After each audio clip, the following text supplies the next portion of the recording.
Just got done working on a TS500i concrete saw. It's a fuel injected saw if you don't know that. But these are somewhat complicated and somewhat of a pain in the butt to work on. This particular one, the customer brought in, it wasn't starting. So obviously I go through and I do all my checks. I'll check the spark plug, I'll check the flywheel. This one has a generator underneath the flywheel, so I went ahead and checked that. And then these don't have like an ignition coil assembly. What they do have is a control unit. The control unit's where all the wiring hooks up in, and then you got the boot that goes to your spark plug. So when it does not have spark, common sense would normally tell me, yeah, control unit, it's connected to the spark plug. If I replace the spark plug and it still doesn't have spark, the next thing would be this. So I replaced this. I replaced the control unit. This is like a $250 part. Thought it would take care of it. Well, it didn't take care of it. So a couple days later, ordered the generator, got it in. The generator is actually underneath the flywheel. Took that off, replaced that, because that's basically the whole part of the ignition system.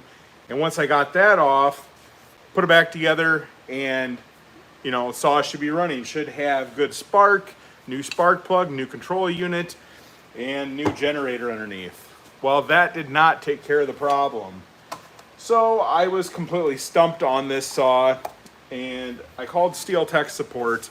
And apparently on this particular saw, since it's fuel injected, you have to replace the injection valve and you have to replace the sensor.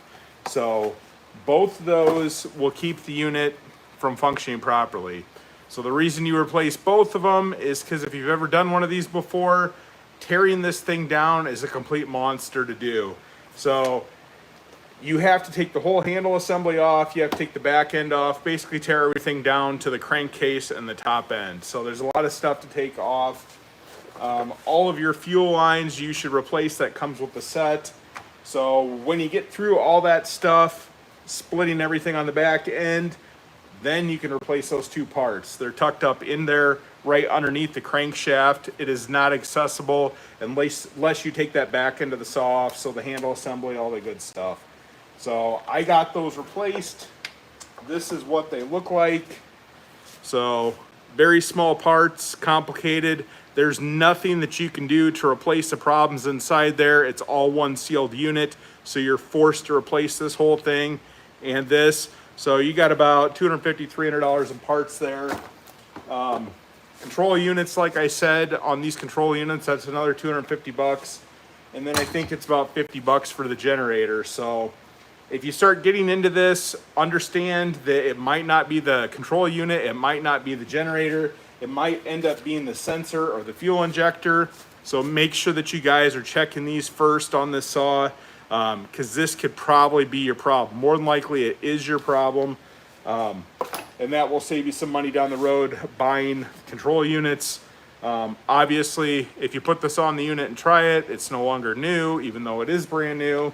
So can't return that, just stuck with it until hopefully somebody else needs one in the future. But I'm making a video. I'll have the video tomorrow, complete teardown of this saw.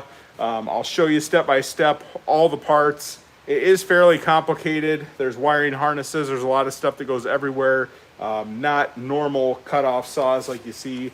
So hopefully that video will help you guys diagnose these and be able to replace some of the parts on there. So tune in tomorrow for that video. If you haven't watched it already, I just posted a video a little bit ago about the new steel price increases. They took effect yesterday, quite significant. So you might want to check that because it's for a lot of your favorite products: chainsaws, trimmers, blowers, concrete saws, accessories, all the good stuff. So make sure you guys check out that video. And then, like I said, video popping tomorrow for this. So if you're interested in the 500i cutoff saw, it's going to be a complete teardown of the back end. So that way I'll show you how to replace those parts. So thanks for tuning in. I appreciate you guys watching the video on the channel, and have a great rest of your day.